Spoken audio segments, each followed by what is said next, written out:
Economic offences have been on the rise in the national capital as fraudsters are coming up with new and innovative methods to dupe people.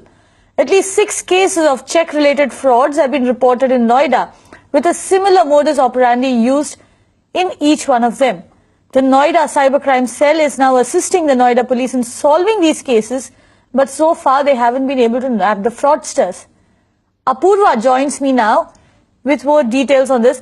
Apurva, first tell us what is the modus operandi of this check fraud that you have now been reporting on. Well, at least 6 cases of check fraud has now been reported in Noida, where the victims, in fact, we've spoken to all the victims in this case, who have all said the same thing, that this fraudster who first calls them multiple times and then somehow takes them into confidence in either going for a loan or for some kind of credit card offers or some other offer that has been offered, that they offer. And then after that, they will send one of their aides to their house posing as a bank executive. And here's what is interesting to note is that they will always have proper ID cards of the bank, which means that they actually have fake ID cards as well of the bank. Now after that, they come home and they take documents like the Aadhaar or the PAN, other details including telephone bill, residential address. Now there is a reason why these 4 documents are taken, which I'll come to a little later, after which they take 3 to 4 cancelled check. Now here is where the biggest catch is. They give out their pen to cancel the check as well as sometimes even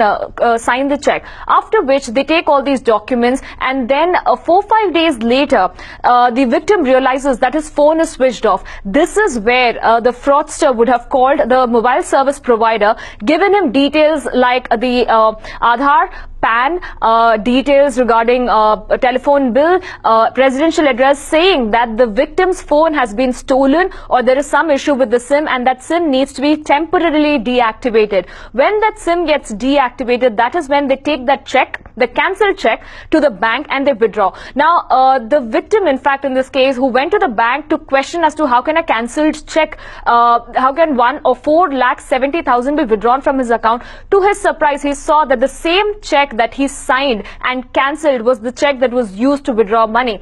Now these fraudsters are using some kind of pen, and as I mentioned before, the pen that they give out could be something like this, as simple as this. Now these are erasable ink pens, and this is the kind of pens that they're probably using, a little higher variety than this, and there are varieties that come in the market as well as they're available online, and they just simply erase the cancellation part. They keep the signatures intact, and then they put their name and the amount that is required. They give this check to the bank and they can easily withdraw the cash, and this is the entire modus operandi that happens. So the moment they deactivate the SIM, even the message that is required, the message that is sent to that person, concerned victim, in case of any kind of transaction, does not get to the victim because the mobile number has already been deactivated. Instead, the alternative number that they use is of the fraudster. So this is the entire chain that they follow, and this has been similar for almost 6 victims, 6 cases of fraud that has come out in Noida. Right, Apurva, this is very scary, and I'm looking at footage over here of you writing on the check and then signing it off, and this is a pen that can be erased from what I can see. But tell us this means that essentially you cannot really hold anybody liable over here. You can't hold the bank liable, you can't hold you can't file a complaint because technically you have signed on the check and the check has been cashed. Absolutely, Kavita. In fact, that is the most scary part, and this is where people need to stay extremely vigilant, because such kind of things could not be foreseen. Now, first thing that we also spoken to a couple of bankers in this case who said that you really don't need to sign once you cancel a check. There are only very few situations where there is your signature is required at the time of cancellation, but most often than not, once your check is cancelled, you don't need an additional signature. Now, this ignorance is also something that these fraudsters are taking into consideration in their asking specifically all these victims to first cancel the check with the pen that they give, and then even sign it with either their pen or with the magic pen that they have. So right now the need of the hour really is to stay absolutely vigilant, aware, because all these economic offences are on the rise. We have seen how fraudsters are coming up with absolutely new and innovative methods that probably the concerned victim could not even foresee or could not even have a benefit of doubt at that point in time whether he's being duped or whether it's genuine, because these people come with authentic ID cards, and that point it is very difficult for the customer to actually believe that this is fraud that is happening with this with him. And it is only after 3, 4, 5 days when he realizes that there is something wrong, when his cell switches off, later on when he sees the bank details, that's when he realizes that a bulk of the amount has been actually taken off. So these are certain things that probably now the customers need to be very, very careful at a time when fraudsters are coming up with very, very innovative methods to dupe them.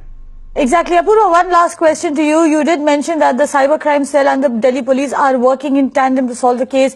What action are they taking? You've been talking to them about that?